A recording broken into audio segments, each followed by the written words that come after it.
నమస్కారం n times కి స్వాగతం. హెడ్లైన్స్ చూద్దాం.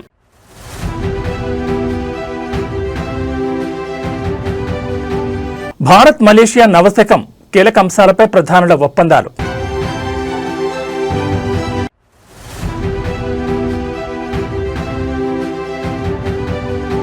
ఫోరెన్సిక్ ల్యాబ్ అగ్ని ప్రమాదంలో కీలక ఫైల్స్ దగ్ధం.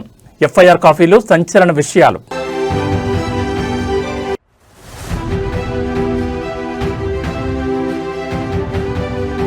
కిడ్నాప్ కేసులో మంచు విష్ణుకు నోటీసులు.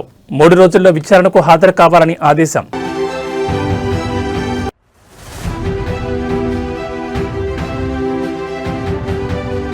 నేటి నుంచి శ్రీశైలంలో మహాశివరాత్రి బ్రహ్మోత్సవాలు. భక్తుల రద్దీని దృష్టిలో పెట్టుకుని ప్రత్యేక ఏర్పాట్లు.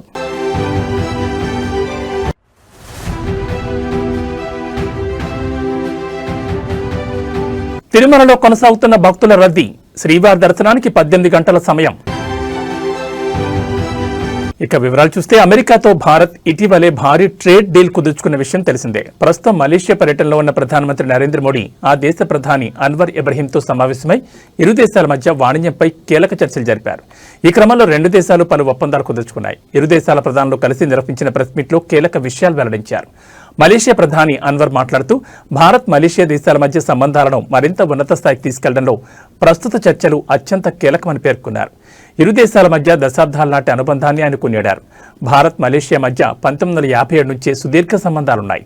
అయితే 2024లో ఈ బంధాన్ని సమగ్ర వ్యూహాత్మక భాగస్వామ్యం స్థాయికి పెంచుకున్నాం. లోతైన చారిత్రక సంబంధాలు, ప్రజల మధ్య ఉన్న పటిష్టమైన అనుబంధం, విస్తరిస్తున్న ఆర్థిక సహకారం మా బంధానికి మూలస్తంభాలని ఆయన తెలిపారు. భవిష్యత్తులో ఇరు దేశాలు అన్ని కీలక రంగాల్లో కలిసి పనిచేస్తాయని అన్వర్ ఇబ్రహీం స్పష్టం చేశారు. ఏఐ, డిజిటల్ టెక్నాలజీల్లో పరస్పర సహకారంపై ఒప్పందం కుదుర్చుకున్నట్లు వెల్లడించారు. मेरे मित्र प्रधानमंत्री जी, आपका हृदय से बहुत बहुत आभार व्यक्त करता हूँ। जिस प्रकार से मेरा और मेरे डेलीगेट का स्वागत किया गया, और मैंने देखा है कि परंपराओं से हट करके एक प्रकार से मलेशिया के जीवन को आपने इन कुछ ही घंटों में बहुत बखूबी प्रस्तुत किया और इतने बढ़िया तरीके से चीजों को ऑर्गेनाइज किया, वो हमेशा हमें से याद रहने वाली है। और इसके लिए मैं हृदय से विशेष रूप से आभार व्यक्त करता हूँ। और एक मित्रता क्या होती है, मित्रता की ऊंचाई और गहराई क्या होती है, ये मैं पूरी तरह अनुभव कर रहा हूँ। और इसके लिए मैं आपका बहुत बहुत आभारी हूँ। एक्सेलेंसी, मेरा सौभाग्य है कि प्रधानमंत्री के रूप में मुझे तीसरी बार मलेशिया आने का मौका मिला है। और हमारी मित्रता ऐसी है कि आपके कार्यकाल में मुझे 4थी बार आपको मिलने का मौका मिल रहा है।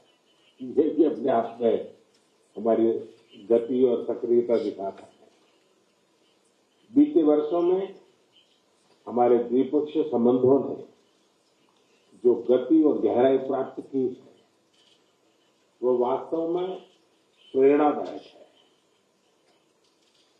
इसमें आपके अमूल्य योगदान के लिए मैं हृदय से आपका धन्यवाद करता हूं। आज एग्रीकल्चर और मैन्युफैक्चरिंग जैसे क्लीन एनर्जी और सेमीकंडक्टर तक हर क्षेत्र में हमारा सहयोग गहरा रहा है। स्किल डेवलपमेंट और कैपेसिटी बिल्डिंग में भी हम अहम साझेदार हैं। हमारा रक्षा और सुरक्षा सहयोग भी लगातार मजबूत हो रहा है। एक्सेलेंसी, आसियान की सफल अध्यक्षता के लिए आपको एक बार फिर से मैं बहुत बहुत बधाई देता हूं। हमें विश्वास है कि मलेशिया के सहयोग से आसियान के साथ हमारे संबंध और अधिक गहरे होंगे और अधिक विस्तार होगा। एक्सेलेंसी, हमारे संबंधों की असली ताकत पीपल टू पीपल टाइज है। भारतीय मूल के लगभग 30 लाख मलेशियाई नागरिक हमारे देशों के बीच लिविंग ब्रिज है। कल आपके साथ मुझे डायस्पोरा से मिलने का भी अवसर मिला है। ये बहुत विशेष अनुभव था और मैंने देखा कि डायस्पोरा के लोगों का आपके प्रति जो व्यक्तिगत सम्मान है, आपके प्रति जो प्रेम है, वो कल दिख रहा था, मैं फील कर रहा था, बड़ा गर्व हो रहा था मुझे। आतंकवाद के खिलाफ हमारी लड़ाई में मित्र देशों का साथ बहुत मायने रखता है। एक तरह से एक्सेलेंसी, हमारा दृढ़ विश्वास है कि भारत और मलेशिया की समृद्धि एक दूसरे से जुड़ी हुई है। वैश्विक अस्थिरता के इस वातावरण में भारत और मलेशिया दो मैरीटाइम नेबर उसको अपने संबंधों की पूरी क्षमता का उपयोग करना जरूरी है। मेरी आज की यात्रा का मूल संदेश एकदम स्पष्ट है कि भारत मलेशिया के साथ मिलकर हमारे संबंधों को नए स्तर पर ले जाना चाहता है और सहयोग के हर क्षेत्र में विस्तार और प्रगाढ़ता लाना चाहता है। एक बार फिर मेरा और मेरे डेलीगेशन का इतना जानदार शानदार स्वागत करने के लिए मैं आपका और आपकी पूरी टीम का हृदय से बहुत बहुत आभार व्यक्त करता हूं। తెలంగాణ ఫోరెన్సిక్ సైన్స్ ల్యాబ్లో నిన్న జరిగిన అగ్ని ప్రమాదంలో సంచలన విషయాలు వెలుగులోకి వస్తున్నాయి. ఈ ఘటనపై ఎఫ్ఎస్ఎల్ ఇన్స్పెక్టర్ శ్రీనివాస్ చేసిన ఫిర్యాదుపై దర్యాప్తు కొనసాగుతోంది. అయితే ఈ ఫిర్యాదుకు సంబంధించిన ఎఫ్ఐఆర్ కాపీలో కీలక విషయాలు పేర్కొన్నారు. 5 గదుల్లోని ఫైల్స్ కాలిపోయినట్లు శ్రీనివాస్ ఫిర్యాదు చేశారు. కంప్యూటర్ ఫోరెన్సిక్ ల్యాబ్, ప్రాపర్టీ రూమ్తో పాటు case verification chamber, analysis chamber కాలిపోయాయని, సర్వర్ రూమ్లో ఫైళ్లు దగ్ధమయ్యాయని పేర్కొన్నారు. నిన్న ఉదయం సుమారు 10 గంటల 8 నిమిషాల సమయంలో తాను కార్యాలయానికి వెళ్తున్న సమయంలో కంప్యూటర్ ఫోరెన్సిక్ ల్యాబ్లో పనిచేస్తున్న క్లాస్ 4 ఉద్యోగి సాయికృష్ణ నుంచి ఫోన్ కాల్ వచ్చిందని, కంప్యూటర్ ఫోరెన్సిక్ ల్యాబ్కు ఆనుకుని ఉన్న ప్రాపర్టీ రూమ్లో మంటలు అంటుకుని అవి ఇతర గదులకు కూడా వ్యాపిస్తున్నాయని తనకు సమాచారం ఇచ్చారని ఫిర్యాదులో పేర్కొన్నారు. ఈ సమాచారం అందుకున్న వెంటనే తాను ఫైర్ డిపార్ట్మెంట్కు సమాచారం ఇవ్వాలని సూచించారని పేర్కొన్నారు. అలాగే కార్యాలయంలో ఉండే అవకాశం ఉన్న ఇతర సిబ్బందిని కూడా సంప్రదించి సంఘటనా స్థలానికి వచ్చి పరిస్థితిని అదుపులోకి తీసుకురావాలని కోరారని, అనంతరం తాను కూడా స్వయంగా కార్యాలయానికి బయలుదేరి 10 గంటల 25 నిమిషాలకు అక్కడ చేరుకున్నానని తెలిపారు. అప్పటికే కొంతమంది సిబ్బంది మొదటి అంతస్తులో ఉన్న అగ్నిమాపక పరికరాల సహాయంతో మంటలను అదుపులోకి తీసుకురావడానికి ప్రయత్నించారు. 10:30 గంటలకు అగ్నిమాపక సిబ్బంది ఘటనా స్థలానికి చేరుకుని మధ్యాహ్నం సుమారు 1:30 గంటలకు మంటలు పొగ పూర్తిగా అదుపులోకి వచ్చాయని తెలిపారు. పరిస్థితి పూర్తిగా అదుపులోకి వచ్చాక joint director K Ravikumar Goud, assistant director K Gnaneshwara Rao, incharge scientific officer K అంజనతో కలిసి మొదటి అంతస్తును పరిశీలించామని, అక్కడ కంప్యూటర్ ఫోరెన్సిక్ ల్యాబ్, దాని property room, case verification chamber, analysis chamber, server room నష్టం చెందినట్లు గుర్తించామన్నారు. అదనంగా హెచ్ఆర్డి హాల్, మొదటి అంతస్తులో ఉన్న ఇతర గదులు, ఫర్నిచర్, పరికరాలు కూడా అగ్ని ప్రమాదంలో దెబ్బతిన్నట్లు గుర్తించామని ఫిర్యాదులో పేర్కొన్నారు. ఈ ఘటనలో ఎటువంటి ప్రాణ నష్టం లేదా గాయాలు సంభవించలేదని వెంటనే కేసు నమోదు చేసి దర్యాప్తు చేపట్టాల్సిందిగా కోరారు. ఈ ప్రమాదంపై ప్రస్తుతం క్లూస్ టీం రంగంలోకి దిగింది. ఘటనపై పూర్తి స్థాయిలో దర్యాప్తు చేపట్టింది. ఎఫ్ఎస్ఎల్ ల్యాబ్ను సీజ్ చేసిన క్లూస్ టీం ఎస్బీ మరోసారి తనిఖీలు చేపట్టింది. అగ్ని ప్రమాద సమయంలో అక్కడ ఎవరైనా ఉన్నారా అని ఆరా తీస్తున్నారు. ఎఫ్ఎస్ఎల్ కార్యాలయంలోని సీసీ కెమెరాల ఫుటేజ్ను పరిశీలిస్తున్నారు. మరి కాసేపట్లో ఎఫ్ఎస్ఎల్ డైరెక్టర్ శిఖా గోయల్ ఘటనా స్థలానికి చేరుకోనున్నారు. ఈ ప్రమాదంపై సోషల్ మీడియాలో రకరకాల ప్రచారం జరుగుతున్న నేపథ్యంలో ఆమె కీలక ప్రకటన చేయనున్నారు.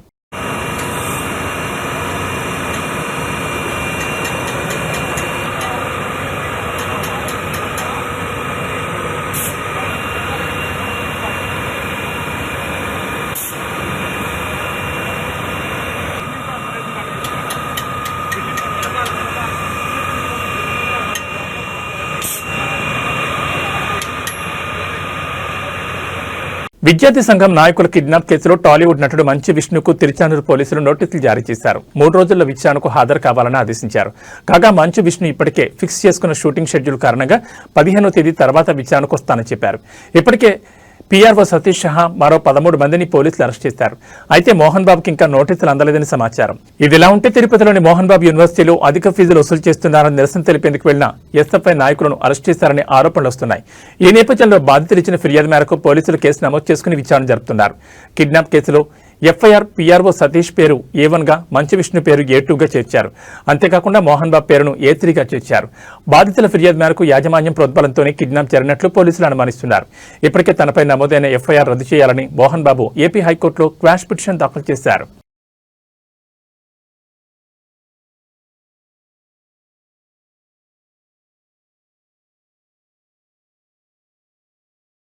నంద్యాల జిల్లాలోని ప్రముఖ పుణ్యక్షేత్రం శ్రీశైలంలో శ్రీ బ్రహ్మరాంబ మల్లికార్జున స్వామి దేవస్థానంలో మహాశివరాత్రి బ్రహ్మోత్సవాలు నేటి నుంచి ఈ నెల 18వ తేదీ వరకు కొనసాగనున్నాయి. ఉదయం 9 గంటలకు శ్రీ స్వామివారు యాగశాల ప్రవేశంతో బ్రహ్మోత్సవాలకు శ్రీకారం చుట్టనున్నారు.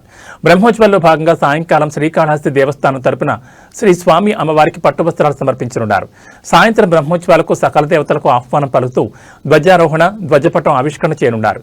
ఇక శ్రీశైలంలో బ్రహ్మోత్సవాల సందర్భంగా నేటి నుంచి ఈ నెల 18వ తేదీ వరకు ఆర్జిత, పరోక్ష సేవలు నిలుతలు చేస్తున్నారు ఆలయ అధికారులు తెలిపారు. వీఐపీలు, సాధారణ భక్తులందరికీ శ్రీ స్వామివారి అలంకరణ దర్శనంతో పాటు జ్యోతిర్ముడి కలిగిన శివస్వాములకు మాత్రమే 12వ తేదీ వరకు నిర్ణీత సమయంలో స్పర్శ దర్శనానికి అనుమతిస్తున్నట్లు ప్రకటించారు. అలాగే శ్రీశైలం వచ్చే భక్తుల రద్దీని దృష్టిలో పెట్టుకుని ప్రత్యేక ఏర్పాట్లు చేశారు.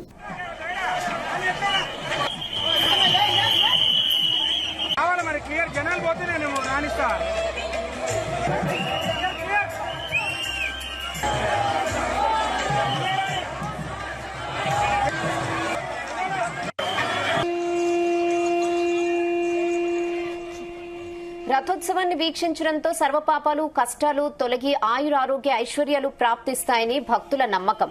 రథోత్సవాన్ని వీక్షించేందుకు 2 రోజులుగా వివిధ రాష్ట్రాల నుంచి వచ్చిన భక్తులు సుమారు 2 లక్షల మంది వరకు తరలివచ్చారు. మహాశివరాత్రి బ్రహ్మోత్సవాల్లో భాగంగా స్వామి అమ్మవార్లకు ఆలయ పుష్కరిణిలో తెప్పోత్సవాన్ని నయనానందకరంగా జరిపించారు.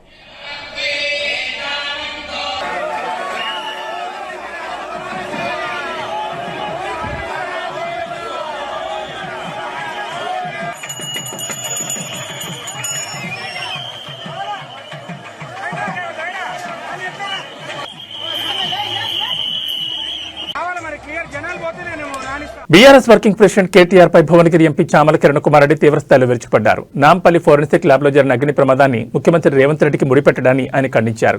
ఈ ప్రమాదం వెనుక కేటీఆర్ హస్తం ఉందేమోనని అనుమానం వ్యక్తం చేశారు. గతంలో ఎస్ఐబీ ఆఫీసులో ఫైల్స్ ధ్వంసం చేసిన చరిత్రను గుర్తు చేశారు. ఓటమి భయంతోనే కేటీఆర్ చిల్లర ప్రచారం చేస్తున్నారని చామల ఎద్దేవా చేశారు.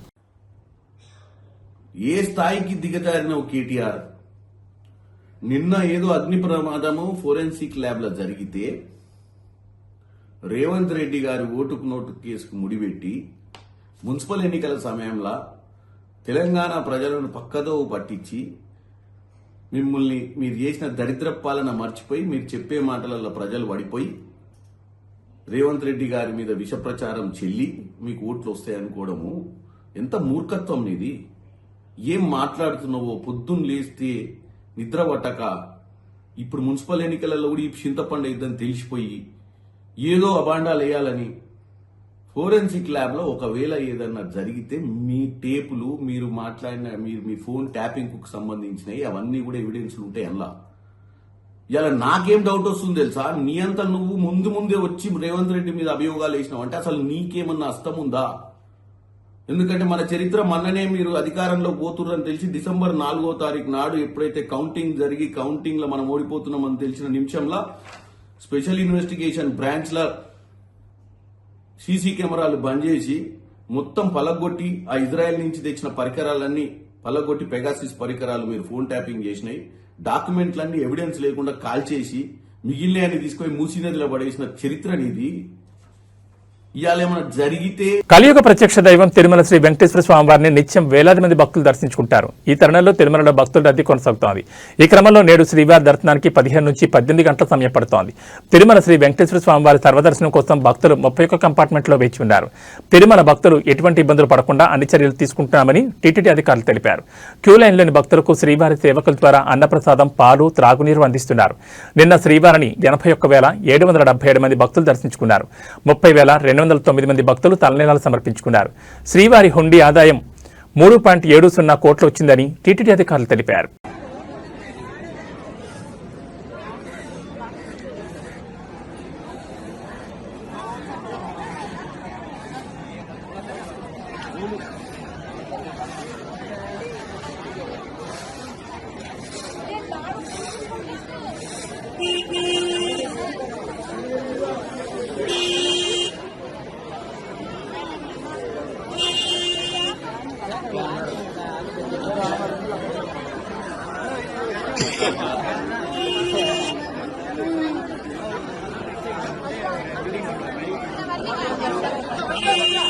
కాకినాడ జిల్లా జగ్గంపేట మండలం ఎర్రిపాకలో తిరుమల తిరుపతి దేవస్థానం ఆధ్వర్యంలో శ్రీ వెంకటేశ్వర స్వామివారి కళ్యాణాన్ని అంగరంగ వైభవంగా నిర్వహించారు.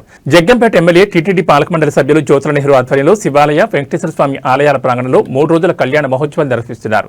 తొలి రోజు శ్రీనివాస కళ్యాణాన్ని టీటీడీ పురోహితులు జరిపించారు. స్వామివార్లకు టీడీపీ కాకినాడ జిల్లా అధ్యక్షులు జ్యోతుల నవీన్ పట్టువస్త్రాలు అందించారు. ఈ కార్యక్రమంలో తిరుమల తిరుపతి దేవస్థానం చైర్మన్ బిఆర్ నాయుడు, కాకినాడ జిల్లా collector Shanmohan Sagili, SP Bindu Madhav, TTD పాలక మండలి సభ్యులు తదితర ప్రముఖులు పాల్గొని కళ్యాణాన్ని తిలకించారు. అలాగే నియోజకవర్గంలోని భక్తులు కళ్యాణాన్ని తిలకించి పునీతులయ్యారు.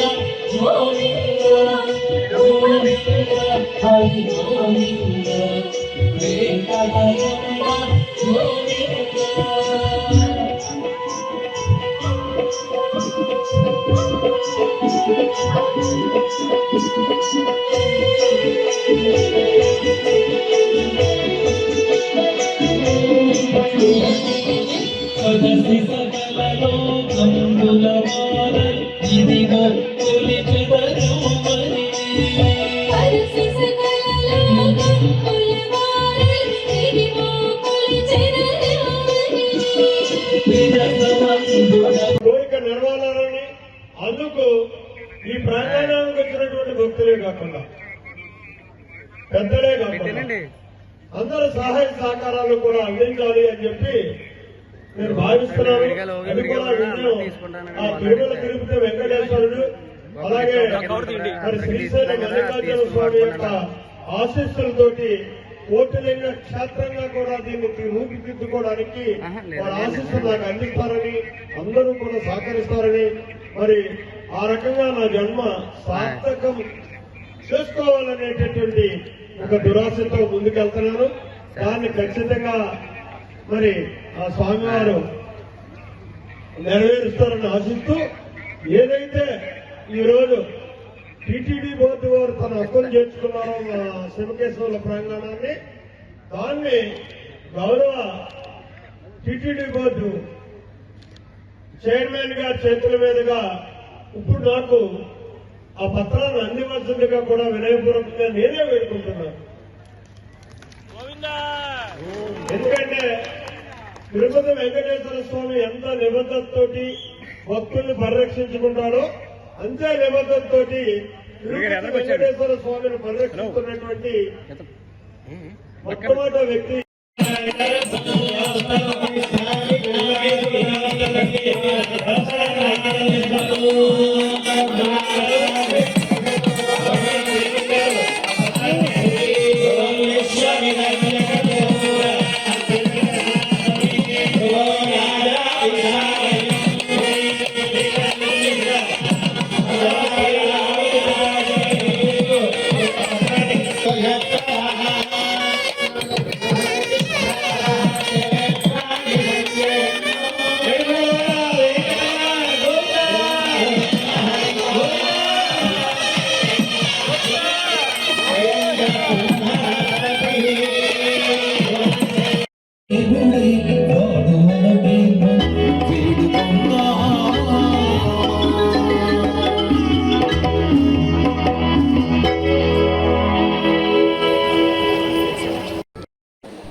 దారిలో లేకుండా గురుగారు రోజుగా భావిస్తున్నాను.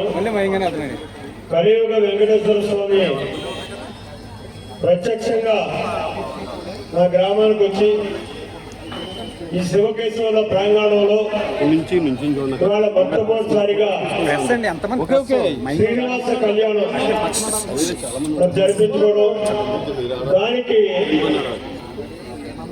మరి ప్రధాన కారకులు మా టీటీడీ బోర్డు చైర్మన్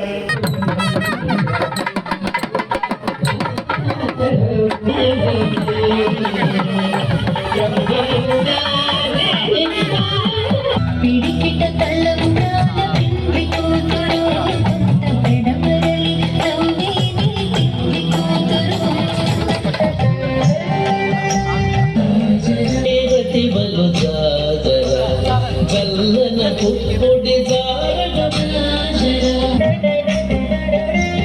చేరువ పతిపై చింతన పట్టులు సాధన జగటపు చల్లపుల జాజర సగినల మంచపు బట్టల జాజర జగటపు చల్లపుల జాజర స్టేజ్ దగ్గరికి ఇప్పుడు వెయిట్ చేసి ఉంటున్నారు కాబట్టి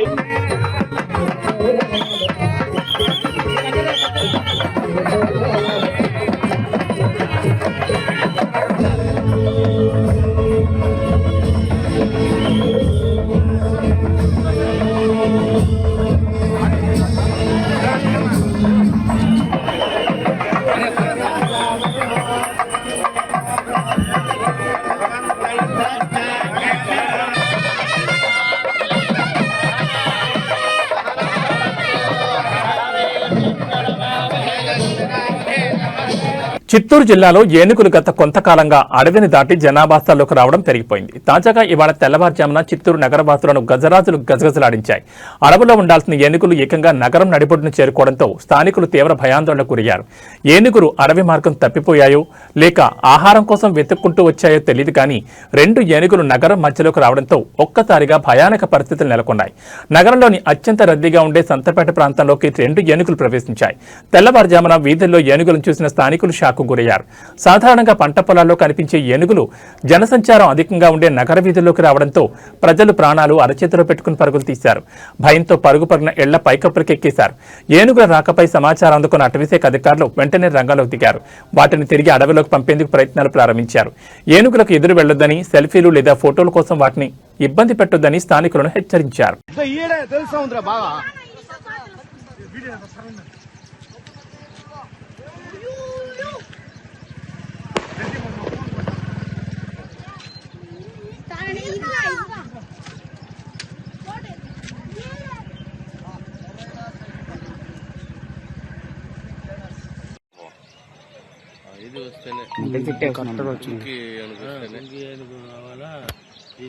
అంటే మీకు వెహికల్ ఆడ వరకు వచ్చే వెళ్ళిపోవాలి, ఫారెస్ట్ సైడ్ తీసుకెళ్ళిపోవాలి. ఒకసారి చూపించిపోయి నాకు చిన్నది సార్ ఇట్లే వస్తున్నాయి సార్. అది పెద్దది, అది అరవద్దు.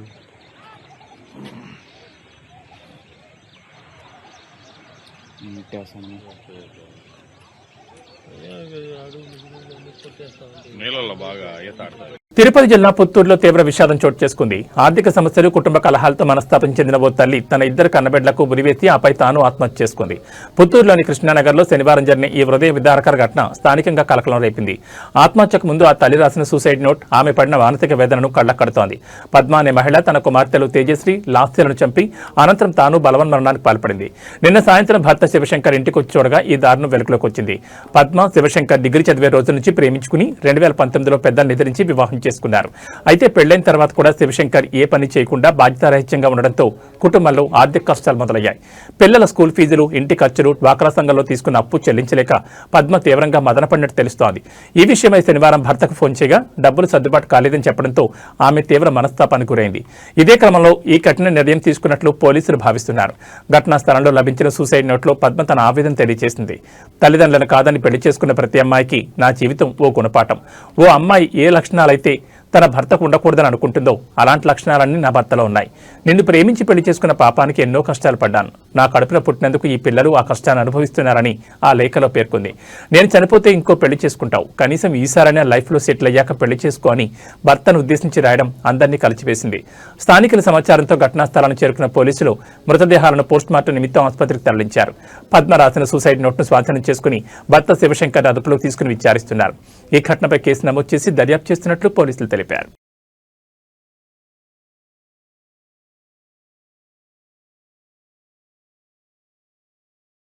ఏబీ బులెటిన్ విశేషాలు. నమస్కారం.